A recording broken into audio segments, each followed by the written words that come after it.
मांडिया आम देह केते जे हेल्दी कम बेसी आपण समस्ते जानते।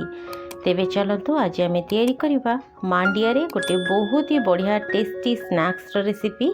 डायबिटीज हो किंबा वेट लॉस आपण ए रेसिपीटी को निश्चय बनैकी खाई परिबे। खाइबा मध्य जेते टेस्टी देह पाई मध्य सेते हेल्दी। रेसिपी भल लगिले लाइक करिवे। नमस्कार, आपण को काकुलिस क्वेश्चन को बहुत बहुत स्वागत। तेबे चलतु स्टार्ट करिबा रेसिपी। तेबे मांडियार ए रेसिपीटी को तैयारी करिया पई एठी मो गोटे कड़े रे अल्प किछि रिफाइंड तेल नेइछि। जेतिक मु तेल नेइछि सेतिकी तेल जमा भी व्यवहार करिवेनी। जस्ट खाली बादाम भाजिबा पई हमकु तेल दरकार। तो सेति पई मो बादाम को एठी देखंतु बढ़िया गोल्डन कलर हैला पर्यंत भाजी नेइछि।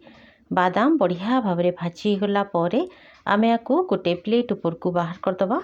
चीना बादाम को लो टू मीडियम फ्लेम रे बढ़िया गोल्डन करके भाजी देबे। खाइबा पई बढ़िया क्रिस्पी लागिबो। तो देखंतु दर्शक बंधु सबुतक बादाम को बाहर करदेला परे जेतिकी तेल थिला पाखापाखी मु सबु तेल काढ़ी देइछि।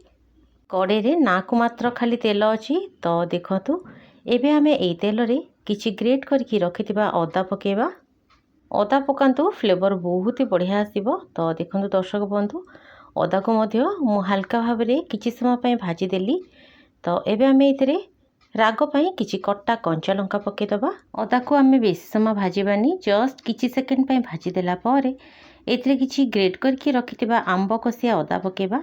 आंब कसिया अदा पकांतु देखिबे फ्लेवर बहुत ही बढ़िया आसीबो। तो देखंतु आंब कसिया अदा को मध्य आमे लो फ्लेम रे बढ़िया गोल्डन कलर हैला पर्यंत भाजी देबा। मन रखिबे अदा को बढ़िया क्रिस्पी हैला पर्यंत भाजिबे। तो ये आप देखी पारे दर्शक बंधु आंब कसिया अदा बढ़िया क्रिस्पी की भाजी गला। तो एबे आमे इथिरे बढ़िया फ्लेवर पई किछि भृसंग पत्र पकेबा। भृसंग पत्र पकेबा फल रे फ्लेवर बहुत ही बढ़िया आसीबो।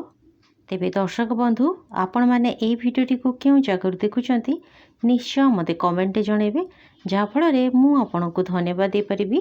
तो देखंतु ए सब भाजी गला परे इथिरे मु किछि रोस्टेड पंपकिन सीड्स पकेइछि। ता सहित भजा होता चीना बादाम पकई। आपण को जो ड्राई फ्रूट्स पसंद आपण ए समय एथिरे पके नहीं पारिबे। तो देखंतु सबको आमे आ पाखापाखी 2 मिनिट भाजी दबा। इस समय गैस फ्लेम को पूरा लो रे रखिबे। तो देखंतु दर्शक बंधु एठी मु गोटे पैकेट मांडिया चूड़ा नेइछि। ए मांडिया चूड़ा को आपण जे कोनोसी ग्रोसरी दुकान रे इजिली पाई जिवे। तो देखंतु दर्शक बंधु एठी देखंतु मु आपण को पाखरु देखौजी। एटा होची रोस्टेड मांडिया चूड़ा। ए मांडिया चूड़ा रे अल्प किछि कला बुट मध्य पड़िछि, सेटा भी रोस्टेड। एठी आपण देखि पाउतबे बहुत ही क्रिस्पी। ए चूड़ा रे लूण मध्य पड़िछि। तो एथिरे आ लूण मिसेबा दरकार नै। मांडिया चूड़ाटी को आपण एमती रे भी खाई परिबे। तेबे मु आको आउ टिक्की हेल्दी करिया पई एथिरे चीना बादाम पंपकिन सीड्स मिसेइछि। अदा आंब कसिया अदा कंचा लंका भृसंग पत्र एसबू पकईकि भाजी दबा, जहाँ फल रे एटा खाइबा पई बहुत ही बढ़िया टेस्टी लागिबो। तेबे आ डेरी कहीं मार्केट रू मांडिया चूड़ा नेकी आसतु आ एई भली भाबरे ताकू प्रिपेयर करके स्टोर करके रखंतु।